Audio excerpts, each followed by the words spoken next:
here we are. Very early on in our on-course lesson, we find ourselves in one of these situations. So when we were on the range, we were working on hitting low penetrating shots, more or less for playing in windy conditions. But we can use that same technique here to go underneath this tree. Now, one of the things about course management is not being an idiot. Sure. Right? So obviously we can hit it in the bunker right there, compound a mistake that we made off the tee. Now we're looking at bogey or double. So pin is tucked. We're not even going to worry about the pin. We're looking at the front right side of the green. We can get our ball there, give us the best chance to make 4. So some of that techniques we were working on the range, a little more weight on the front foot, keeping our finish nice and low. What club do we have here? I've got a 9-iron. 9-iron, perfect. About, what, 80-ish yards out? Yeah. So I think we're just looking at the very right edge of that green, keeping our weight on our left side, keeping that follow through nice and low, and not trying to hit it close here. We're thinking about 4. We're not thinking about 3. 3 went out the window with this first tee shot. Okay, so let's go ahead and execute. So when you feel like if you have the ball, it's like sitting up a bit, do you feel like you want to maybe get a little steeper on something like this? Or is steepness going to bring the ball up a little bit? You kind of want to... I tried to keep the swing flat Okay. when I'm trying to hit it low with less spin. Mm-hmm. So the swing's going to be flatter. With the ball sitting up in the rough a little bit, I'm going to choke up on it a half inch just to make up for that. Mm-hmm. Because obviously hit it high on the face, it's going to pop it up in the air. And I mean, priority number 1 is we got to keep it under this tree. Even if we leave it 20, 30 yards short of the green, that's fine. But we catch these limbs, fall straight down, We're in the same spot. we're bringing bogey or double or worse. Okay.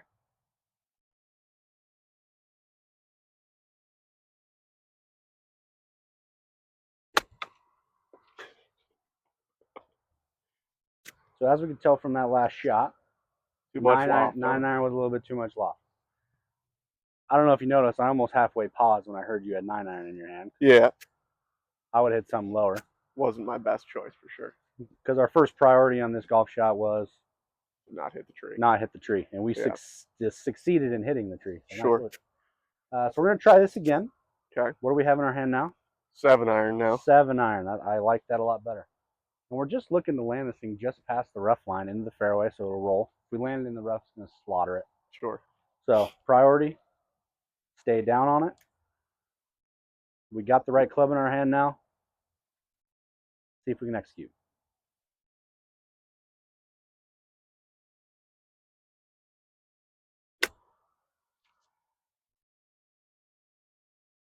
Much better there. That is absolutely perfect. You can make 4 there all day long and maybe even chip in for 3. Like that. All right, so here we are, hole 2. Once again, we have found a troubled area off the tee, a fairway bunker. Now, we are on a par 5, so knocking this thing on the green, having a chance at a big bird is always exciting. Always recommend going for it. Let's be risky. But we can't be dumb. So we have 3 club options here, right? We have the super safe option in our 9-iron. We have kind of a realistic iron shot, which won't get to the green, but it'll get us a long ways down there. And then we have a hybrid, which we can knock on the green. So one of the things I like to do in a fairway bunker is I like to set each club down in front of the golf ball and kind of try to read loft. You don't touch the ground, obviously, but just try to read to see, like, you can kind of get an idea if you think that amount of loft's going to get you up and over this lip or not. So hybrid looks like it's pushing it. This is the 9-iron or 6-iron? 9-iron will definitely get out. 9-iron looks like plenty of loft. 6-iron's like the aggressive layup. But this lip isn't crazy high. I think 6-iron is pretty realistic. Yeah. I think we go with the 6-iron. I'm confident you can get it high enough. So most important thing out of these fairway bunkers, once again, is we made a mistake off the tee, and we cannot compound mistakes with other mistakes. So getting this ball out, priority 1 is getting it up and out of this lip. So let's get it down there and let's get it in the fairway.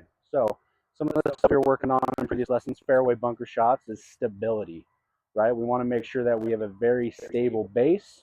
We're going to dig our feet in, but not like a greenside bunker shot. We're just going to dig them in a little bit. We're going to choke up just a pinch, maybe a half inch on the club when we're in a fairway bunker just to ensure clean contact. And then just keeping that head nice and stable over the golf ball. All right, so let's see if we can execute it. Go through your routine. Let's see if we can get out of this bunker and in the fairway and in position to make birdie.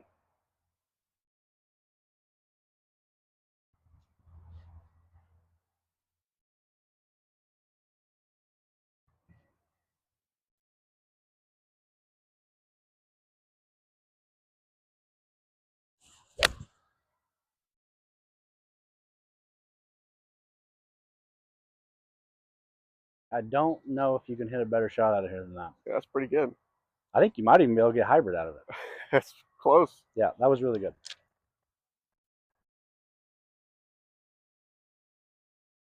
Okay, here we are. Third hole.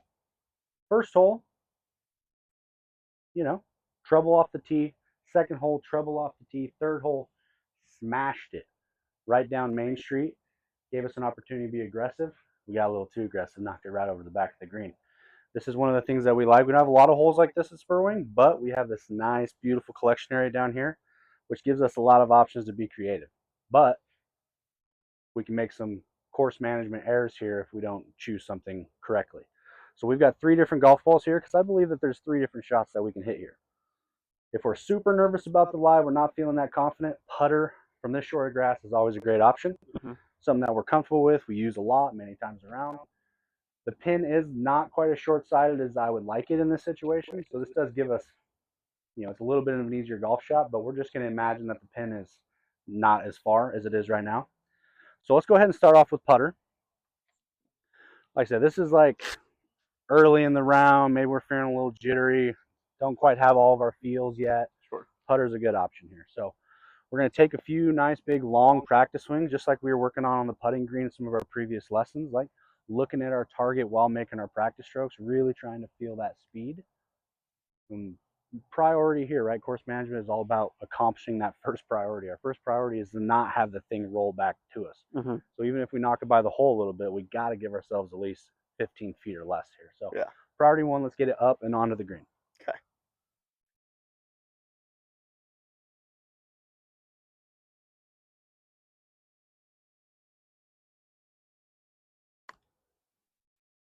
Oh man, that's so hard. Yeah, it's okay.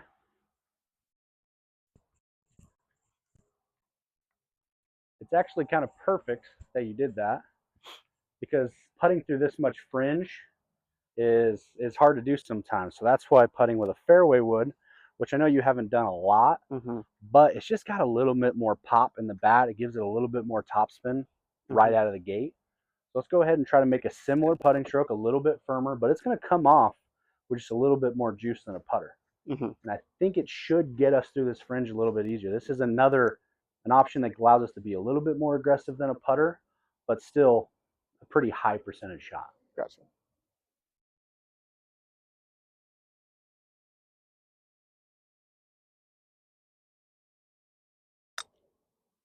Yeah, rolled right through that fringe a lot better. Yeah, so that's kind of our second option, right? Our third option is if you're feeling good, you're feeling confident, which is, confidence is huge.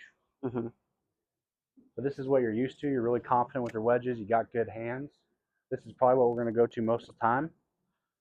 This is just important with these tight lies around the green. Accomplish our first priority, which is getting up onto the green. At worst, we got to give ourselves 15 feet.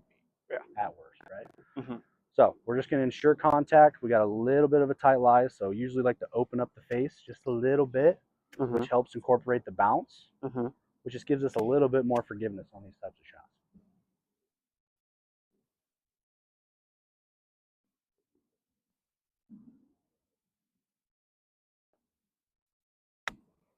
Yeah, really nice.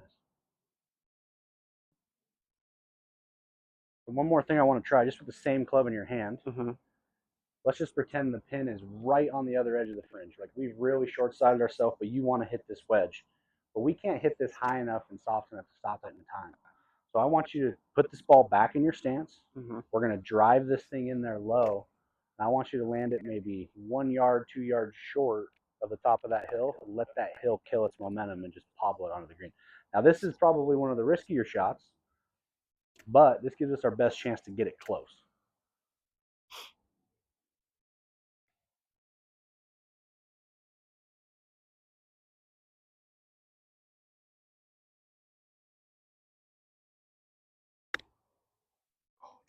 Just landed a little too far. But that's the risk of that, right? Mm-hmm. It all kind of depends. It's all relative.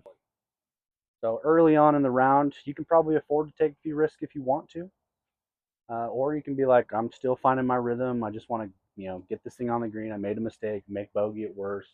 But say you're on 18, you need to get up and down for par to tie or whatever. Yeah. Then this shot, bumping into the hill or opening it up and taking the legs out from under it, trying to make four, might be a better option for you. Yeah. But it's all relative. Shot that we should practice a little bit more, just in Yeah. case you do find yourself in a situation like this. Obviously, wasn't able to get it done there, but you see the idea there of what to do. Yeah, it's all about weighing your options. I mean, that's all that golf is. Course Mm-hmm. management is all about strategy and executing the right shots, making decisions. Whatever decision you make, you just got to be confident in it and go for it. Whether it works out or not, you just got to commit to it.